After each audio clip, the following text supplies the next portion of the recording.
I want you all, first of all, to join me to welcome Nicholas Coleridge to China Exchange tonight. Thank you.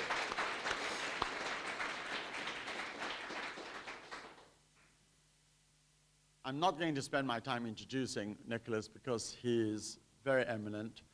He's president of Conde Nast International, and he has just become chairman of Victoria and Albert Museum, an appointment made by the Prime Minister just before he went into the election.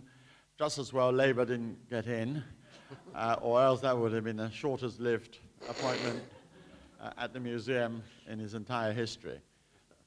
I want to thank you all for coming. For those of you who have come for the first time, the idea of this is not to ram China down your throat, but to emphasize the exchange bit, so that we have excellent people, we have fantastic people who have achieved great things in their own fields, and they tell their story, and if there were to be a direct or indirect reference to China, that would be a bonus. And even if there wasn't any reference to China, it doesn't really matter as long as you come for this hour and enjoy yourself. The other thing is that it only costs £5 for you to come, and I hope that in time a lot more of your friends will also join the audience because I want to embrace a broader audience and a younger one perhaps. And today I notice we have got a lot more pretty girls than the Chancellor of Oxford University this morning. I just want to say that the format is very simple. Nicholas is going to say whatever he wants to say. I will exercise my prerogative to ask a couple of questions. Then I'm going to encourage you to do the same. The only rule I have is that it's got to be an intelligent question, okay? If it is not intelligent, you'll be passed over to somebody else and slapped down, and probably fined £1 or £5. Without further ado, I want to hand the mic over to Nicholas, who's going to talk about how do you sell Western magazines in China. So there's a direct reference to China, and over to you. Well, thank you very much. What I rather like about this gig is that I haven't been told to speak for 40 minutes, and I'm rather looking forward to the questions. But I thought that what I'd do is give a bit of a 10-minute warm-up by way of a background, and then we can going to have a few questions from the great inquisitor on my right, and then it's open to the audience. And I've even thought of a few questions that you might like to ask, because whenever I do speak, I'm always asked the same questions. And I'll tell you what they are now, actually. Why do you use so many thin models in Vogue? Who reads Tatler anyway? What is Anna Wintour actually like? What is it like working at Conde Nast? What is it like working in your office with 780 women and 70 men? How do I get work experience? Will there still be print magazines in 10 years? I know the answers to all of those questions. Why didn't you start answering those and just forget about your bloody speech? No, I'm just going to give a little bit of background about what I do, because you've asked me to talk about China. Perhaps I should say something about Conde Nast. It's a very weirdly named company. Conde Nast was named after somebody who was actually called Conde Nast. There was an actual man called Conde Nast who was French-American, and he started or bought Vogue and really built up the company for 80 years, or 50 years, until he sold it to the Newhouse family in the 1950s, and they kept this name, Conde Nast. When the Newhouse family bought it, there were about 8 magazines, and now we publish 140. And one of the rather exciting things about working for Conde Nast through this time has been there's been a great sense of growth and expansion. So we now really do 25 main magazine brands, all of them glossy magazines, all of them very highly well printed. But what we've been doing is rolling them out around the world into different countries. Not the same magazine translated, but a different magazine, specially created for the country in which it is published. Sometimes we pick up a little story from somewhere else and reuse it if it's appropriate, but mostly the plan is to always do new copies. So if you're in Italy, it's written for you as an Italian, in Russia for a Russian, and so forth. Which are our most famous magazines? Vogue is the one that pays the bills. Vanity Fair is fantastically successful. Architectural Digest and Wired, Tatler, Traveller, GQ, and Glamour, Love, The New Yorker, House and Garden, and The World of Interiors are the most famous of them. But the rather interesting thing about what we've done is that each time we go into another country, they have to be reimagined pretty much from scratch. They're always going to be well printed. They're always going to have a central DNA running through them. But people's expectation of magazines in different countries are incredibly different. The clothes that people wear in different countries, even if they buy them from Chanel or Burberry, are very, very different. In Germany, German shoppers tend to wear head to foot one brand. It's considered very smart if to wear a Dior skirt, a Dior shirt, a Dior coat, Dior sunglasses, Dior shoes. That would not be something you would ever see in England. And the color palettes, of course, are very different too, and what you would expect to see in China or Japan to what people buy in South America. So we're always trying to go into new countries and think of new ways of packaging the central message of the magazines I mentioned, but for local audiences. And so we now have rather a lot of people. Conde Nast has just over 7,000 people working for it, half of them in America and half of them outside of America. Outside of America, we're in 29 countries.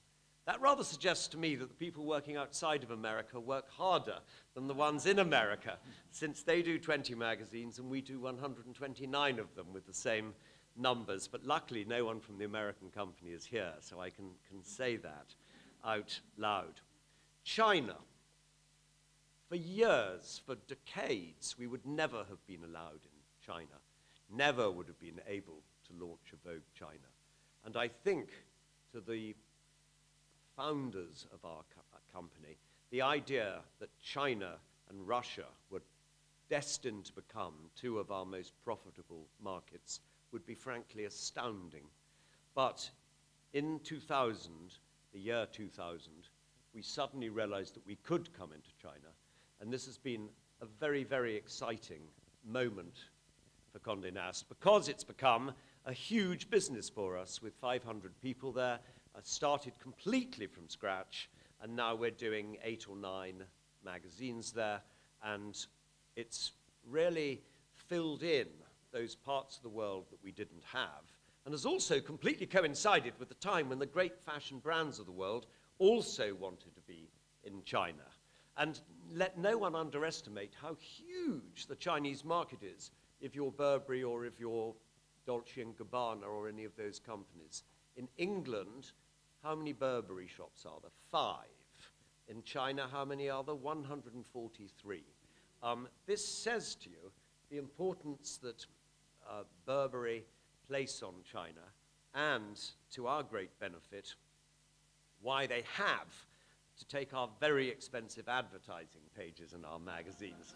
Because once you've built 143 fantastic flagship stores in as many as 50 different Chinese cities, then the one thing you're not going to economize on is advertising them, because you have to get the message across to so many people.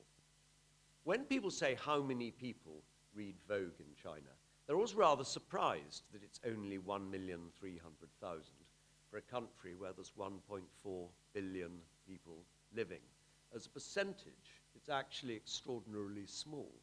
But as a percentage of the people likely to buy fashion, it's very, very high. And this, of course, is the key always to glossy magazines. They're the exact opposite of newspapers. Newspapers are a scattergun, like firing a machine gun into a room, trying to hit vast numbers of readers.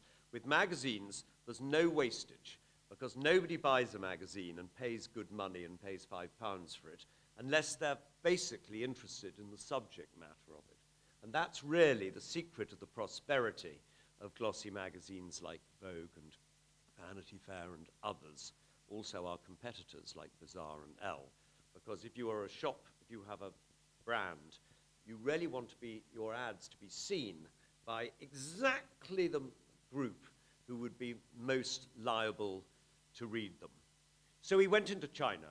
Of course, in China, you can't wholly own your magazines because you have many, many hoops to jump through and before you can begin. So we have joint ventures, but they're very attractive joint ventures for us in that we really do all the work.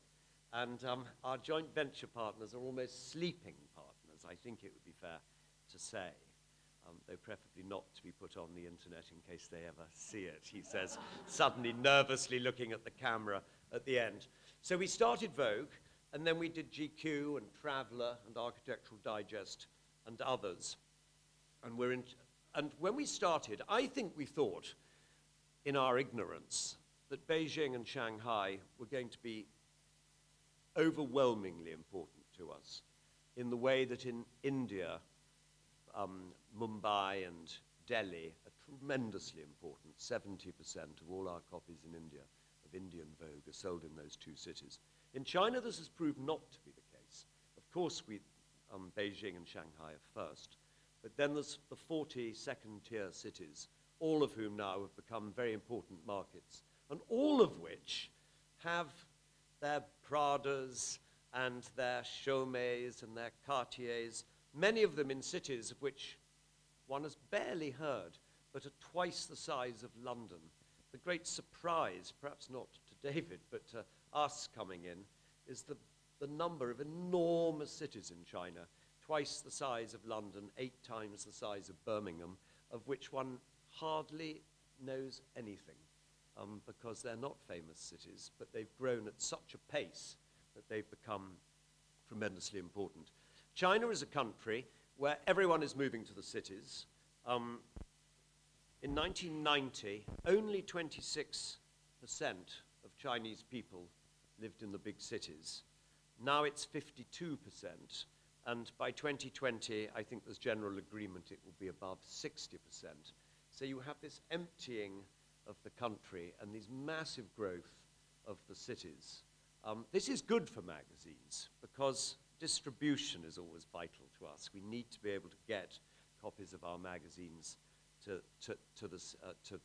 large groups of people, and cities make it much easier. But there are challenges. What can't we do?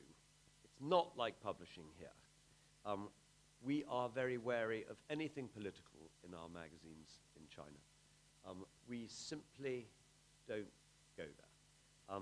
If you read Vogues in almost all other countries, perhaps not Russia at the moment, you would expect to find profiles that might be quite candid of important political figures. In China, we simply don't do that.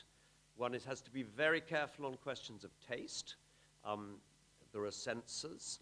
We don't normally run into problems with censorship, but we're very aware of it. And I think you end up with a certain amount of self-censorship about what is considered proper. And there are certain rules in China which you don't get in any other market.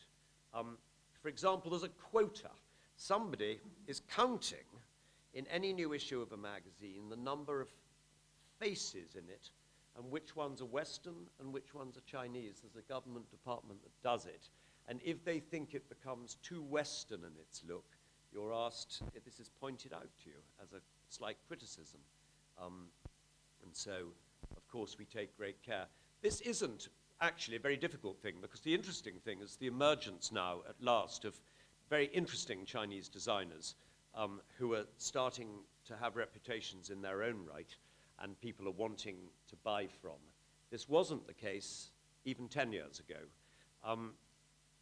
The great difference, I sometimes contrast China with India because I spent quite a lot of time in India and work a lot on our Indian viz as one of my places. India is a many layered country. And in China, I sometimes feel that it's, although it has this incredibly important history, in so many ways, it's very more ready to sweep everything away and build again in malls on top of the old. And in India, they tend to build round the old, and so you have the juxtaposition of old and new. We had a delegation. This is the final thing I shall say about China. We have to keep in with the government, of course. We do in all countries where we publish. But in China, it's particularly important not to make some stupid mistake and insult people unwittingly. So we take a huge amount of advice on keeping in with the powers that be there.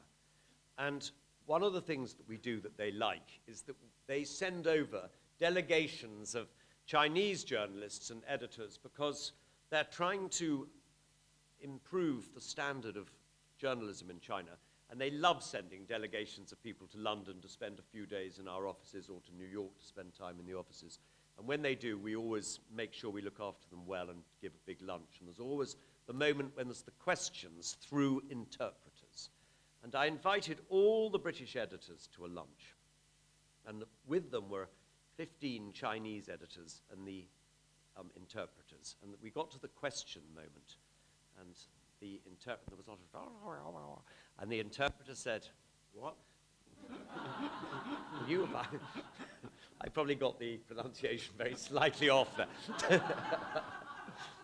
The interpreter's question was, "We would like to ask you a question about your editors. Are all the editors in the British company paid exactly the same? And if not, why not? And which ones in this room are paid the most?" Well, of course, for management, there is no more terrifying question than that one. Because the reality is that, of course, all editors aren't paid exactly the same. Some of them have been doing the job for 10 minutes, some have been doing it for 30 years, some are incredibly experienced, some are not at all experienced, some you think you can get away with paying less. You know, all the obvious things. Some are editing magazines that make tens of millions of pounds, and some are editing magazines that aren't. So, I mean, there is always that, all these things are factors. Everybody around the table, the English, are all leant forward like this to hear my answer. And it was obviously very obfuscated. I had no answer, was the awful truth. I was silenced by them. Anyway, that's really what I have to say about China by way of a warm-up. David, over to you. Yes. What is it like working in an office with 780 women and 70 men? Well, the answer is that it's fantastically nice. And I realized this more and more as my friends who went into the city. At first, I think I was rather jealous of the fact that, of course, they were seemingly about to become tremendously rich. But actually, what the reality, I think, for a hell of a lot of people of my age working in the city is working in a room with 2,000 men and one woman who's sitting there looking up at the glass ceiling and wondering if she's going to get through it. And it's very, very masculine. Working in Conde Nast, it's extremely female, and thus, I think, has a more civilized and amusing air about it. Also, one does slightly feel as one of the men in our company fall into two halves. There's about 4 of us clinging to the top of the company. Then there's, along with a lot of very, very clever women. Then there's the 750 women. And then at the bottom there's the 50 men who are the post room, going around changing light bulbs, wheeling trolleys. So it's pretty much a female setup. I mean, I have stood outside Hanover House observing people going in. Of course, you're right. I mean, most of them, 90% of them, are beautiful women. But the men going in, they all look gay. Is that right? Well, when people join, they don't have to fill in a form declaring their gender orientation. But I think it's probably reasonable to imagine that some... Well, I don't know how you manage it. I mean, I know your wife is sitting in front of you, but it must be very distracting for you. I think you probably have a lot of gay women as well. It's all exactly. Entirely, it's anything goes in Vogue. All right, I will just ask one other question before I ask the audience. What is the point for reading Tatler? What is the point of reading Tatler? That's your second question, isn't it? Well, actually, I was asked that. The reason that I thought of that question was that I once did a thing like this at The Guardian, of all places. And somebody leant forward and he said, "Can I ask you a question?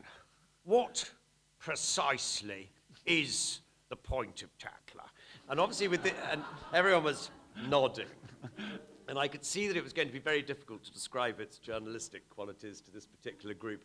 So I said, well, you've got to remember it's Britain's oldest magazine founded in 1707. And we feel a moral and ethical obligation to keep it going. And that, of course, it employs 70 journalists, and at this time, in journalism, it's very important, I'm sure you would agree, that we keep every journalist employed. And they would, oh, yes, yes, But it is a very curious magazine. That particular one should never have survived. It bankrupted 7 owners. For those who don't know it, it's a kind of, it's a upmarket people magazine, I think is the best way of describing it, which is almost completely unknown to those who don't know it, and vitally and centrally important to those who do know it and who follow it and like it. And it's of all our magazines, it's the one that has the widest spread in ages, in that people start to read it, those who read it, the very small proportion who do, start reading it when they're 15 or 16 and go on reading it till they're 70. They made a documentary about Tatler the other day, a 3-part documentary on the television, which I wasn't meant to be in, but on the last day, they came and said, could they do some few questions? And they asked that very question, who reads it? And I was describing the different age groups.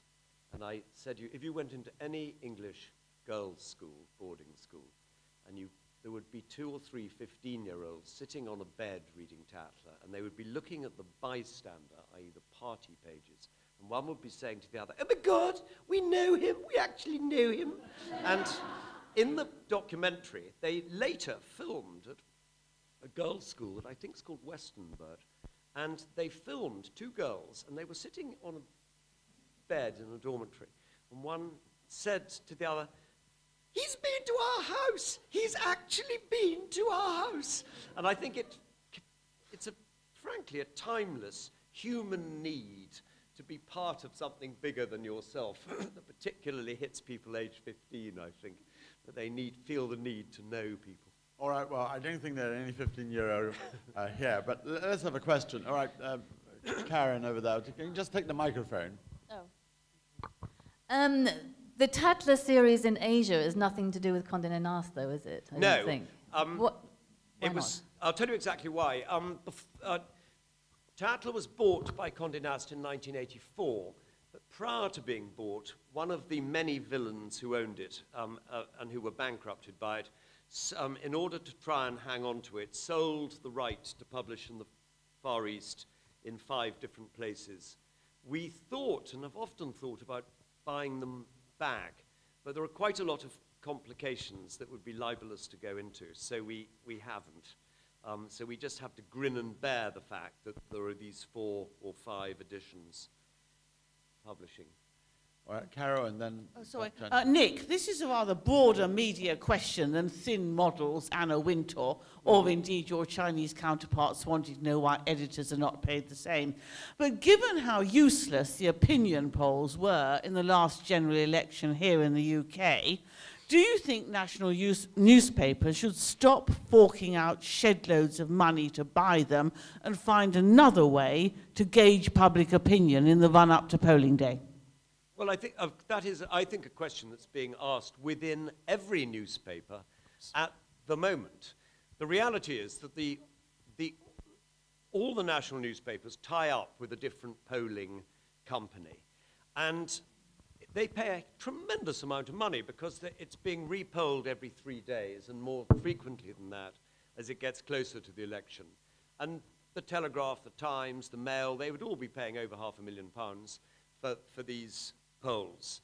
And the fact that they were 8 or 9% off is, on the face of it, extraordinary. There are 2 reasons, I think. The first one is that the pollsters themselves don't like to be very far away from what the other pollsters are saying, because they begin to doubt their own figures when they come in. So if it suddenly says 9-point lead to the Conservatives when everyone else is saying it's neck and neck, they think if we publish that and we're later proved to be very wrong, we're going to look really stupid. So what we're going to do is we're going to look at it, oh God, have we not got quite enough people from the northeast? Maybe there were too many things. So they change the figures, frankly, and they tone them down because they never want to be more than 1.5% or 2% of the others. So for them, when the exit poll came in, and it was completely different, when you saw some of them on the election reporting, at first saying the exit polls are wrong, and then they had to quickly change their tune. In every single one of the big polling companies, there are big internal inquiries going on, and I think they'll have to completely change their methodology. It must be very bad for those companies too, because, I mean, we use them, for example, for other types of things, reader research of one kind and another, and I sent a rather mean text in the middle of the night to our marketing director to say, do we really think YouGov are so great? Because look, they're the worst of all 9. They've come bottom of the poll. I don't understand why they don't learn. I mean, every single election, I'm told that there are always about 8 or 9% conservative votes that are secret or hidden. Yeah. And it's quite obvious that because people don't want to tell people, they're slightly embarrassed when asked, you know, whether they're pro or conservative. No, not at all. And that's obvious to me, but I'm Chinese. I think they say don't know, don't they? Well, they say I don't know, or I haven't decided yet, or Labour, or even Lib Dem. But let's go back to magazines. Hi, thanks a lot. My name is Michael. I just want to ask you about your business model, because the core of your business model is, in essence, to shift luxury product. You mentioned China, 1 million buyers. How would you compare it to the emerging internet models of shifting product, where it's all about big data analytics? Because once you see an ad in your magazine, how do you then follow up? Because the emerging technology models actually track this down, and it's much more valuable to your consumers of ads. So how do you compete with the technology-driven models? Well, we're trying to back both horses. We do, I would say 30% of my time and our company's time is spent thinking about digital matters and doing a large number of digital properties of all kinds. The wisdom, and I think this is true, is that for brand building, magazines are very, very hard to beat. The time that people spend reading them, the particular look of ink on paper, that very, very glamorous feeling and indeed smell you get when you get a new magazine and you can tip it and you can see the light shining off the print. People tend to return to a magazine 6 or 7 times during the month. And do you know a very interesting thing? In the luxury goods market, the luxury goods market itself is still really quite conventional in its marketing decisions. They know that they need to do a lot of digital, and the digital that they do does tend, in fact, to be with us because they feel that the brands give it some comfort and credence. But actually, if you're paying over £50,000 for a double-page advertisement in a magazine, at least you can see what you've got. If you spend the money digitally, it's extremely difficult to do so because you're only buying the eyeballs you see. You can't always even see your ad. Because it's not there, it's not being served by the ad server when you look at it. And so, rather counterintuitively, yes, with big data, theoretically, data companies are able to more or less identify readers, potential buyers of a Gucci bag. But I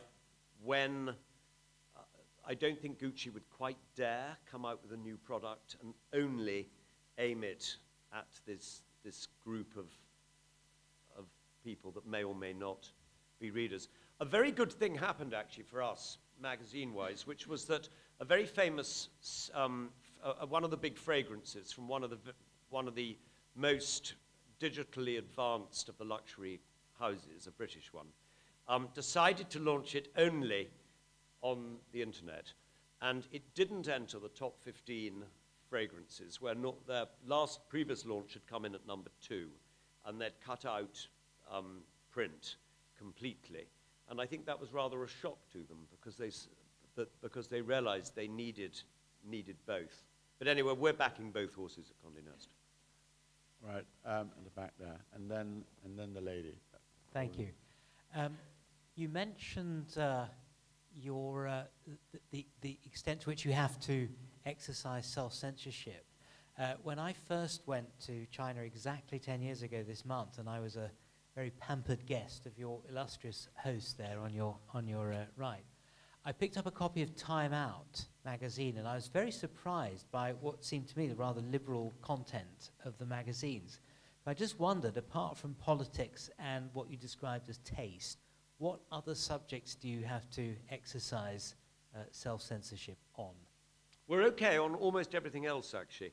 One of the things about publishing in China is that quite a number of famous publishing brands are publishing without license. And it is possible to do that because the government doesn't always clamp down on unlicensed magazines.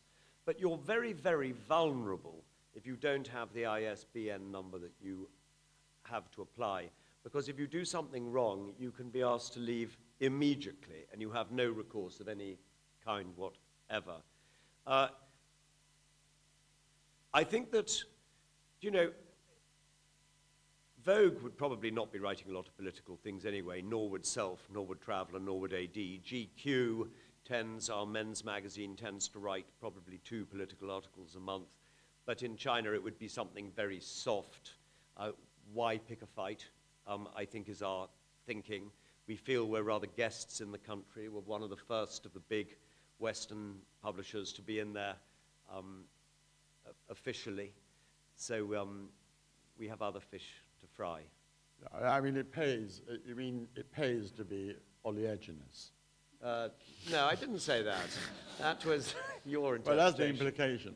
Right, okay, question here. Okay, hi. My question is centered on innovation, technology, business development, and corporate social responsibilities. Mm-hmm. So I'm a writer myself, and I have a blog. I write about nonsense and love, sex, and my comments and observations about societies.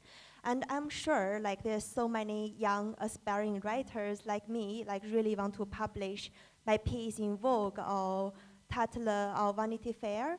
But I mean, there's only a few spaces on the magazine pages. So I was wondering, like, for the business expansion or development strategy for Conde Nast, would you consider to build up some social platform or apps or something like a something like a Medium, which all the writers can post their stuff and build up the community? And I think in that way you can nurture some young writers, because I haven't found such like platform which powered by Conde Nast, and also you can empower so many young writers. No, I understand. I've got the question, and it's an interesting question.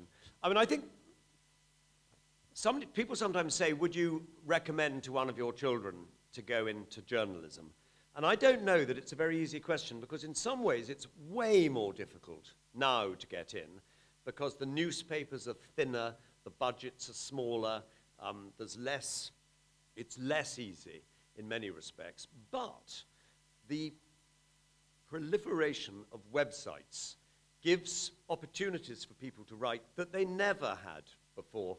And we use many more words now than we did because of the fact that we're having to publish articles at such speed. I mean, if you do 140 websites, as we do, and you're putting up 10 to 15 articles per website per day, and you multiply that by the days in the year, you can see that we're like a huge ravenous beast of needing stuff all the time. And actually it has proved to be quite a good way for people to get into the magazines, starting off writing digitally and then moving into print. I mean, of course, ironically, the print readership is way lower than the digital readership now, but I think people still, probably it'll change, but still think of the print iteration as grander than the digital one. Yeah, the man with a beard before the woman without. I'm a man. A slightly two-part question. We run an independent magazine, and we've been told by the Craft Council and the British Council that there's an audience in China for selling British crafts in China. And so the first part of the question is there a benefit in producing bilingual magazines in China, or is it better to do Chinese language only? And the other part of the question is there any audience in European cities to have Chinese language magazines distributed, for instance, through high-end hotels or through lounges? Is that anything you do? It is a two-part question, and the answer is in China we don't publish in anything other than Mandarin, I mean proper thing. We don't think there would be a demand to read in English because we think that the audience prefers to read in their own language. In India, conversely, we publish all our magazines in English because there's an expectation amongst high-end readers that you will publish in English, and there are 14 different languages across India, so it makes it the obvious decision. As for putting magazines into high-end hotels outside of China, we do actually do that. We do a Vogue spin-off out of Paris in Mandarin, which goes into a lot of the French luxury hotels, and we do a Chinese language edition of Conde Nast Traveller, which is from the British edition, which also goes into Chinese hotels. Though they don't stay, rich Chinese coming to England, or the vast number, don't stay usually where you would expect them to. The concept of the independent Chinese traveller, which is growing, is still quite small. Most Chinese tourists coming to this country and France arrive in large groups with every meal pre-ordered and shopping in a large group, and then all of their booty that they've bought going direct by van to the airport, partly to make VAT easier, but because that's how they like to do it. Many more in the continent for Schengen visa than Britain, because it's much more difficult for Chinese to get visas in Britain, and that's one of the problems that people complain about, that Britain is actually losing out on those consumers. I mean, I don't know whether do you know how many Chinese went abroad last year from mainland China? I'll tell you, 100 million. 100 million Chinese travel out of China last year and spend 129 billion US dollars. And you might be right. I mean, only the other day, some boss actually took 6,700 of his employees to the Eiffel Tower. And it was the most extraordinary picture. And the French must have been absolutely disgusted with this yellow peril invasion. But I think it's rather nice to irritate the French. Another question? Yes. Sorry, yes, the lady there. Hi. Was about your new role in the V&A, and how does overlap this with your role in publishing, which again, many of your titles are about design and taste and art, and the overlap between the two areas? Well, the V&A role is a non-executive role, so I mean, it's not a full-time job or anything like it. I'm not quite sure yet how much time I'm going to have to spend, probably rather more than they said when they kindly asked me to do it. I am looking forward to it a lot, and it already reminds me of Conde Nast. I've worked it out now. I'm reminded that the editors are like the curators, the publishers are like the development department, circulation is like footfall. It's tremendously similar, with plenty of very interesting people and quite big egos in the mix. So I think I'm going to feel very at home. Oh, there it is. I've just been reminded that we sold 7 bottles of water, but only £6. Actually, it's not that, but I just wanted to remind you of the thief, conscience, but with pangs of conscience. Another intelligent question. Ah. Yes.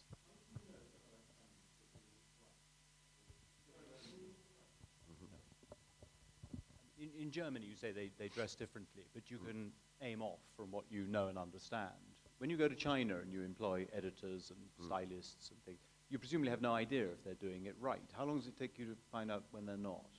How can you tell? Is it well, it's a very interesting question. Out of the 485 people who are working there, 484 are Chinese. So we have a structure very similar to here of a managing director and editors and publishers and marketing people. The greatest test always of how something is going is how it's selling. I mean, in a sense, it's a very pure report card. And when we went into China, there was a long tradition in China of exaggerating enormously the number of copies being sold of publications because it wasn't independently audited. In Britain, the auditing process has become so stringent that you can hardly even add one copy without this huge group of independent people who come in and interrogate your printers and see everything and check everything. In China, that was never the case. We took the view very early on that given that all our competitors were exaggerating highly, we would start using the only independent measure, which is readership in China, which is the only measure over which one has no control. And it proved to be a very, very good way, because advertisers always know whether advertising works. If you spent £1 million on advertising in a month on a new shop and no one came in, you would correctly conclude that the reach of Vogue readers was low. But if you had a lot of people coming in and they looked like the kind of people you wanted and they signed up, then you would probably do it again and repeat. So it's mostly that. But the key always is having the right editor, completely. You've got to have someone that you trust and who's on the side of the readers, but at the same time understands the peculiar dynamic of pleasing everyone. Sure. You've spoken a lot about going into China. I'd be interested to know what's come out of it in your experience. So has there been any cultural shift across all the magazines as a result of having a Chinese office? And then also in the taste of the Western world, if there's been any shift towards buying Chinese goods as a result of China opening up and becoming more visible? Apart from buying things from Shanghai Tang and eating in, yes, I think there always is. I think whenever we go into any country, it changes things. In the case of China, it's mostly been that they have developed and designed far and away the most sophisticated of the apps that Conde Nast International have done. They've invested hugely in them. They've been very, very well built, and they've been very, very successful. And I think that so we've been looking carefully in other countries at what they've done. Also, because there was such a stampede from Western brands from all over the world to get into China, we ran out of advertising space, which is something that I wish it happened all the time, and it normally doesn't. But in China, we did. Why is this? It's a very peculiar thing about the way that advertisers buy the positions that they go into. It's slightly technical, but it's absolutely underwrites the success of glossy magazines. They want to be, the big brands, the big 20, want to be as close to the front of a magazine as they possibly can. So when you open the cover, the most expensive position is the first double-page spread. It will likely be taken by Chanel or Dior or Louis Vuitton. Then you will pass on through and you'll come to Dolce & Gabbana and to others. If they're in the first 5%, they pay double what somebody at the back of the magazine is paying. In China, because they all wanted to be there at the same time, because they were all opening in the 20 second-tier cities, we didn't have enough spaces at the front. So we had to go from doing 12 to 16 issues a year, all of them as thick as a brick, and which was great for us. And I'm sure marvelous, marvelous for the readers, because once a month is not enough. Well, I might just throw a wind of caution, because last year they found that 60% of the luxury goods found in China were actually bought outside of China. Mm-hmm. And I think this trend will continue. I've no doubt of it, because of Daikao, which is this website that that requires people from outside, 100 million travelers, to buying things back, smuggling them back, and so forth. And of course, a lot of people buying now offline and so forth. And I think that you will find that a lot of brands will have to shut their shops down, because a lot of the middle class don't want to go to the Dolce & Gabbana and the Chanel shops in Shanghai and Beijing, because they're served by Chinese. And it sounds ridiculous, but they want the experience of going and be served by a beautiful French girl or a handsome young German or Dutch or whatever.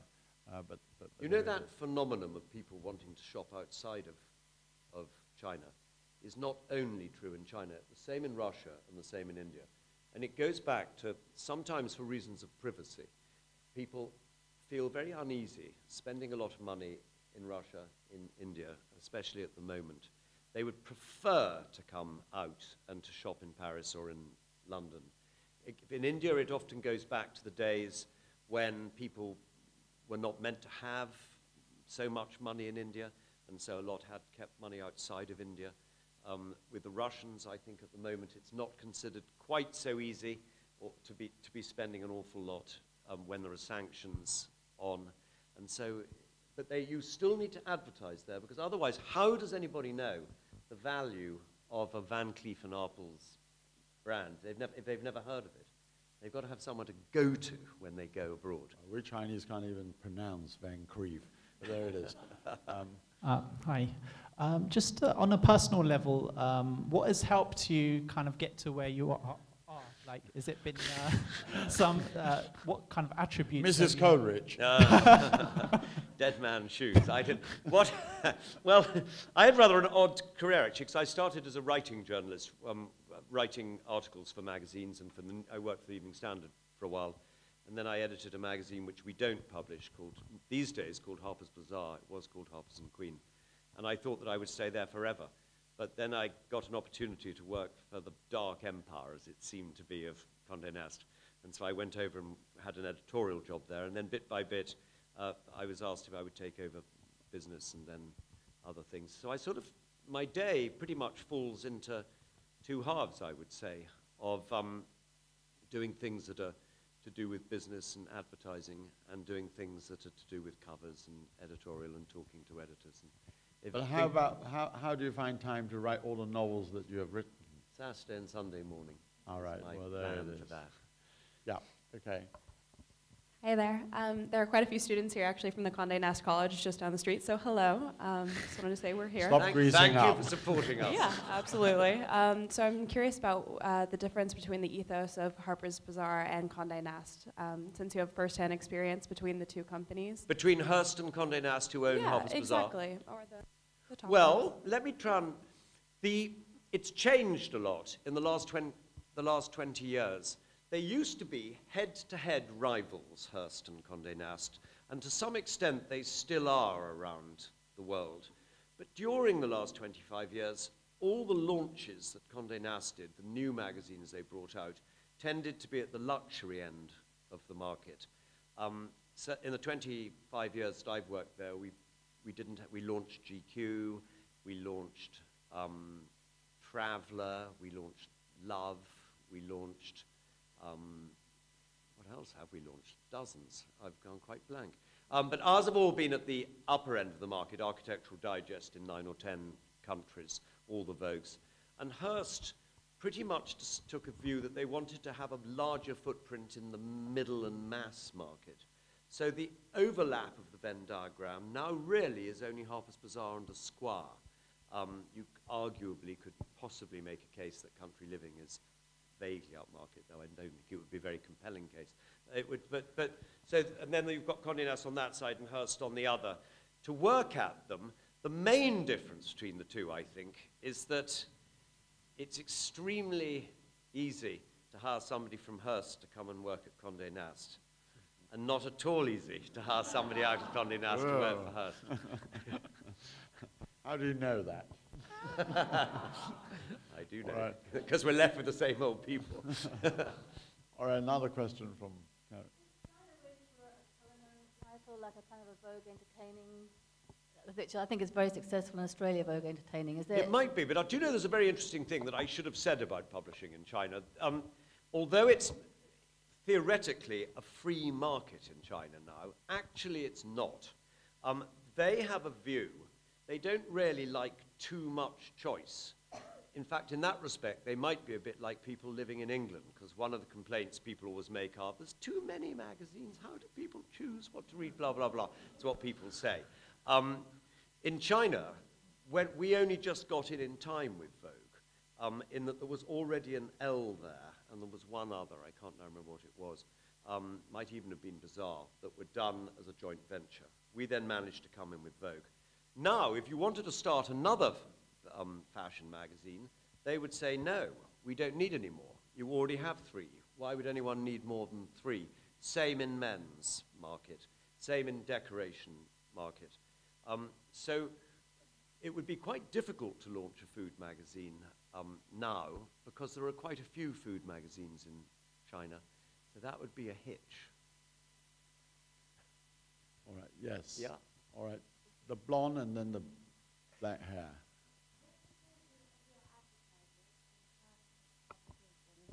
Of Western brands compared to Chinese homegrown? The advertisers in China are about 75% Western brands and 25% local. Run, of course, by Chinese companies. I mean, it's the Chinese version of the brand that does it, but perhaps partly from familiarity and partly because the preponderance of the big luxury brands are all Western, so far. So they tend to be Western brands. Hello. I will buy the Chinese fashion magazine whenever I travel back to China. So I just noticed that some of your Chinese versions of your magazine in China, and they have certain pages of Western content regarding the Western celebrities, fashion, whatever. I'm curious to know that editorially, how do you work with your Chinese partner on the content, and how much Western Western information will put in the magazine each issue? Because some of the celebrities is very little known, even unknown in China. The editor of Chinese Vogue, Angelica Chung, makes all the decisions herself. About 90% of everything that appears in our Chinese magazines has been generated in China, written by local Chinese journalists, photographed by mostly Chinese photographers, and designed and laid out by Chinese art directors. Angelica Chung and her team are able to pick up any article they like from French Vogue or American Vogue or British Vogue or whatever, and she tends to choose about 10%. Sometimes big fashion shoots with, as you say, celebrities. I think some people, when they're reading an international magazine, like to have a sense of a window on the world. I know this is also definitely true in Russia and India and Japan. People like to have an idea of Western celebrities. But we're very careful about using mostly Chinese celebrities. In India, 11 covers out of 12 are Indian Bollywood stars, and they always sell better than the one a year when we tend to use a Hollywood rather than Bollywood. Well, Angelica Chung is going to come and speak here, as well as, of course, Alexander Schumann, who is the editor of Vogue in the UK. So we can come to those. Yes, Fatso. Thank you very much, Mr. Dimbleby. I just have one rather slightly dull question. I'm a magazine junkie, and I subscribe to a large number of magazines. Mm-hmm. In your new territories, if we like to call them, like China, what is do you have a large number of subscribers, or are they mostly sold on the book stands, so to speak? Mostly sold on the book stands. The country which really invented the subscription, and to this day is the king of subscribers, is America. American Vogue, which sells 1,400,000 copies a month, sells only 250,000 of them as single copy sales at the newsstand, and all the rest are delivered. Why is this? It grew out of the fact that magazines have a very preferential postage cost in America because they're seen, quite rightly, as a means of making people learn. It's fabulous for literacy and read. And so when you post magazines, the postal charge is hugely subsidized by America, and it's the cheapest way to do it. In Russia, the only way we can sell subscriptions is by using a courier service. It's extremely difficult.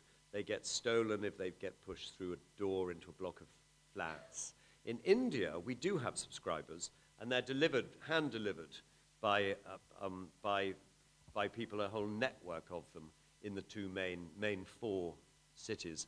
In England, we are really still a news agent culture or a supermarket culture. Vogue, for example, British Vogue sells 200,000 copies in total a month, of which 48,000 are subscriptions. House and Garden, it would be very high for subscriptions because they're a very reliable readership, and they always resubscribe. And can I just ask one supplementary to that? I mean, how much do you think people really read magazines? I mean, once they've got them. Once they've got it in their house. How much do they really read them? As opposed to turning the pages? Yes, I mean, I meant really in the sense that you have your pollsters and so on. I mean, do you look in to see whether? Absolutely, we do a tremendous amount of research of this kind, of course. The answer is it varies.